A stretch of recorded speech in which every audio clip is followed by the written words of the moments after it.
औज़ुबिल्लाहिमिनश्शैतानिर्रजीम बिस्मिल्लाहिर्रहमानिर्रहीम। तो आज हम डिस्कस करेंगे how to examine a patient with problem in his orbit and you the most common disease with which the patient comes to us is proptosis and वो torch और ruler मुझे the difference between proptosis and exophthalmos is that exophthalmos is also proptosis, but it is exclusively because of thyroid eye disease.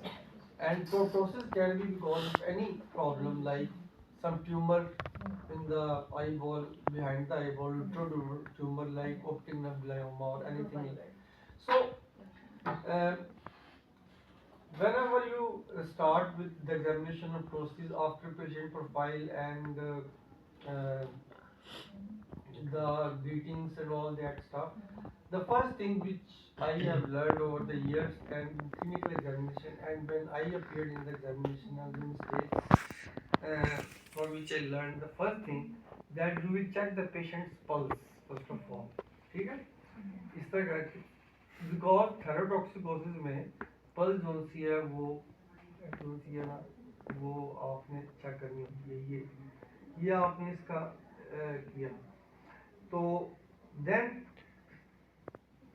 we will come to the examination of the process and with the help of torch आप you will ask the patient सीधा देखें grossly आपने देखना है मिसाल के तौर पे राइट आई का प्रॉब्लम है और ये आई प्रोक्टोज्ड है तो हम पहले तो ग्रॉसली देखेंगे फेस पे कोई एब्नॉर्मैलिटी तो नहीं है और the very important thing is that you have to exclude the smaller contralateral eye. There is a possibility that the fellow eye is smaller and therefore you are uh, perceiving the normal eye as proctosed. समझ आई and what are the causes by which the fellow eye can look smaller one is ptosis one is maldeveloped eyeball like anophthalmos or enophthalmos enophthalmos में eyeball small होता है anophthalmos में होता ही नहीं है so you can then confuse it that for example if this eye has got ptosis and you can easily confuse that it is ptosis of the left eye or ptosis of the right eye. So first of all exclude the pseudo ptosis and other things. Then after checking the pulse you will check any abnormality, any uh, swelling, any part of the face in the periocular area आंखें बंद करें on the upper eyelid खोलें lower eyelid इस तरह करके आपने ये सारा इसमें करना है उसके बाद इसमें आपने थोड़ा सा मोटा मोटी चीज़ें चेक करनी है सामने देखें आपने इसमें पेशेंट का स्पेसिफिक दोनों खोलें ये pupil आपको चेक करना है because pupil may become non-reactive because of thyrotoxicosis and if it compresses the compressive optic neuropathy can lead to optic atrophy. So pupil can become non-reactive and patient can become blind also. And after checking the pupil, then you will have to check the extraocular movements. Okay and extraocular movements इसकी tip को देखें तो आपने किया होगा ना तो वो आपने साथ नहीं लाना द कमांड क्या है इसमें कमांड ये है कि अगर आपको दो नज़र आए या दर्द हो तो मुझे बताना है। आर्म्स लेंथ पे आपने करना है और इधर लेके जाना है, इधर लेके जाना है, वर्जन है ये, ठीक है। ऊपर लेके जाना है, उसके बाद नीचे जब लेके आए तो आपने इसको उठाना है ताकि पता लगे फुल कितना है। फिर इधर लेके आए, इधर इधर इधर ऊपर इधर। इसके एच वाला भी ठीक है, ये भी ठीक है, ठीक है। मैंने ये क्लिनिकली इस तरह किया है जो प्रैक्टिकली इजी होता है। जब नीचे वाली सारी गेंद इकट्ठी चेक करनी है ताकि ये बार बार उठानी ना पड़े। उसके बाद ये जो वो चीजें हैं आपने कवर एंड कवर टेस्ट भी इसमें कर लेने हैं ऑर्बिट के एग्जामिनेशन में। These are some general tests before the specific test. Now जैसे टोसिस में हम करते हैं, when we perform tosis we perform all the tests right from the visual acuity and cover and cover and pupillary test, all these stuff, torch examination पूरा perform करने के बाद then we come to specific tests, 4 tests of tosis. Similarly now we will come to specific tests which are done only for orbit, and these are actually the measurements. So what we first of all inspection. In inspection what we will see whether the proptosis is axial or non-axial. There is a chance that proptosis is axial or it is eccentric. Now causes इसकी for the axial proptosis, the cause is that the tumor or whatever thing is causing the eyeball to be pushed outwards is present inside the muscle cone.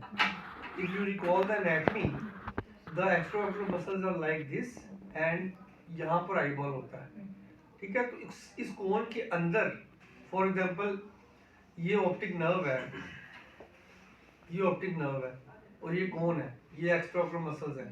अगर यहाँ पर कोई tumour है जैसे optic nerve glioma है या रेट्रोबर्बर कोई tumour है, it will cause axial proptosis. लेकिन इफ फॉर एग्जांपल इस आंख का मैक्सिलरी ट्यूमर है तो आई विल मूव अपवर्ड। अगर अपर आई में इधर टेम्पोरल साइड पर ड्रमोइड सिस्ट है तो I will be move downward and inward, ठीक है ना। ये कॉमन सेंस की बात है। तो आपने ये देखना है कि इंस्पेक्शन में, उसके बाद आपने पैल्पेशन की जगह मेजरमेंट्स ले आनी है और मेजरमेंट्स में आपने मेजर करना है। तो कैसे मेजर करते हैं, आपने स्ट्रेट देखें, इसमें आप ये जो लैटरल कैंथस है यहाँ पर जो बोन है यहाँ पर आपने कोई पॉइंट रख लेना। मैं इधर 0 रख देता हूँ सामने देखिए, और 0 से लेकर कॉर्नियल एपेक्स तक देखना है कान कितना है, ठीक है। इनका आर है तकरीबन 12, ठीक है। और इसमें बाइलैटरल एग्जामिनेशन बहुत जरूरी है, मैं इसलिए मूव कर रहा हूँ ताकि आपको याद रहे। इसी तरह आपने इधर रखा और लैटरल कैंथस से कॉर्नियल एपेक्स तक देखा, इधर भी 12 है, समझ आई? मिलीमीटर्स। ये इधर लैटरल कैंथस से लेकर from the lateral canthus to the corneal apex the distance is 12 millimeter. Now what is the important thing?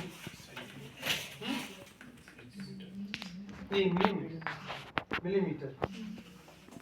And the difference of 2 millimeter is significant. For example, if in one eye it is 16 millimeter and in other eye it is 18 millimeter, then one should become suspicious. Normally it should not be more than 20 millimeter. if it is more than 20 millimeter, जैसे confirm कर लें ज़रा book में, मेरा ख्याल है 20 ही है, लेकिन कंफर्म कर लें कि मैक्सिमम कितना होता है, और फिर ये वो डेफिनेट हो जाता है। तो ये एक्सियल प्रोसेस के लिए है। उसके बाद इसमें एक बहुत इम्पॉर्टेंट चीज़ है प्रोटोसिस के एग्जामिनेशन में, टोसी एग्जामिनेशन में, कि एग्जामिनर ये चीज़ देखता है कि इसने ये किया कि नहीं किया। आपने देखा कि मैं उठा और मैंने पेशेंट को साइड से चेक मेजर किया, सामने से नहीं किया। एक तो ये इम्पॉर्टेंट चीज़ है।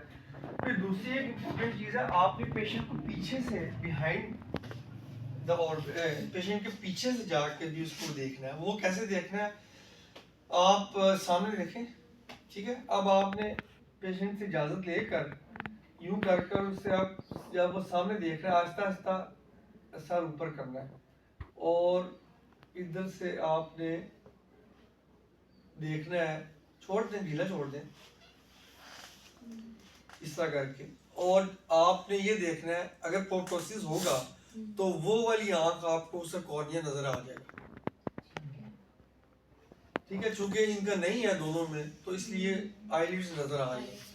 ये पीछे से जो एग्जामिनेशन है ना, it is very important from at least from examination point of view. Okay, अच्छा जी। तो now let's come to how to measure the non-axial proptosis, क्योंकि एक्सियल प्रोप्टोसिस तो आसान है ना, जैसे आपने देखा। नॉन एक्सियल जोन से है वो थोड़ा सा डिफिकल्ट है। तो आप थैंक यू। अभी इधर देखिए, मैं आपको नॉन एक्सियल का बताता हूँ। थोड़ा सा पहले बनाकर बाद में डेमोन्स्ट्रेट करने की जरूरत पड़ी तो कर लेंगे कि ये आईब्रो है, ओके, और ये ऑर्बिट है, ठीक है ना, और इस आंख में यहाँ पर है। अब ये बाहर की तरफ आया हुआ, यानी कि ये प्रोप्रोस भी है और टेम्पोरल भी है। तो इसमें आपने मेजर क्या करना है, इसमें आपने दो पॉइंट्स लेने हैं। एक तो ये आपने ले लेना है फॉर एग्जांपल आईब्रो, इस पे आपने मेजर करना है difference from the from this, क्योंकि दिस बोन फ्रंटल बोन है, ठीक है, frontal bone, not eyebrow, frontal bone, उसका जो सा ऑर्बिटल मार्जिन है, वहां से लेकर ये अपर लिम्बस तक आपने मेजर कर देगा, ठीक हो गया। उसके बाद इधर से लेकर ये आपको बता देगा वर्टिकली कितना, ये आपने दूसरी आंख से भी मेजर करना ना, ठीक है। आपको बता देगा, मिसाल के तौर पे ये नॉर्मल है, तो आपको बता देगा कि ये इससे कितना डिफरेंस है, समझ आ रही है। अब इस तस्वीर में ये लगता है कि ऊपर गया हुआ है, समझ आ रही है, और इसमें नॉर्मल है तो इसमें ठीक है। इसी तरह दूसरा आपने ये तो आपको इसकी वर्टिकल एक डायमेंशन समझ आ गई। हॉरिजॉन्टल के लिए भी आपने कोई पैरामीटर लेना, तो आप जो नोज है वो उसको नेजल बोल को लेंगे, तो आप यहाँ से मेजर करेंगे यहाँ, और इस आंख का भी कर लेंगे यहाँ से। अब आप देखिए इसका कम है और इसका ज्यादा है, कितना ही आप डॉक्यूमेंट कर देंगे। इससे the anyone who will see your report, he will come to know without seeing the patient, he will make the picture of, he can make the picture of a patient in his mind, that what the patient would have been looking like. Understood? Yes, sir. इसमें कोई difficult तो नहीं है। So ये these are things which are usually not very much important at the level of fourth year, but uh, still I have told you the important things in the examination of orbit are, because orbit is a difficult topic and usually um, um, most of the times very few things are asked from the orbit. But two things you must remember in the examination of orbit. One is from checking from measurement from the lateral side, lateral can thrust to the corneal apex, and one examination from behind. ये दो जो measurements हैं ये आपको पता होना चाहिए. Then there is a special instrument which is called exophthalmometer. Exophthalmometer is specifically made to measure the both axial and non-axial displacements, and we will show you uh, it is placed in front of the face, and you can see in the mirrors which are placed in the exophthalmos, and that is probably not needed at your level. तो यहाँ तक तो प्रोपोसिस मेरा ख्याल है इससे ज़्यादा की तो कोई ज़रूरत नहीं है. कोई क्वेश्चन है आपके जहन में तो बता दें. Any question? No, sir. नहीं. चलिए ठीक, थैंक यू.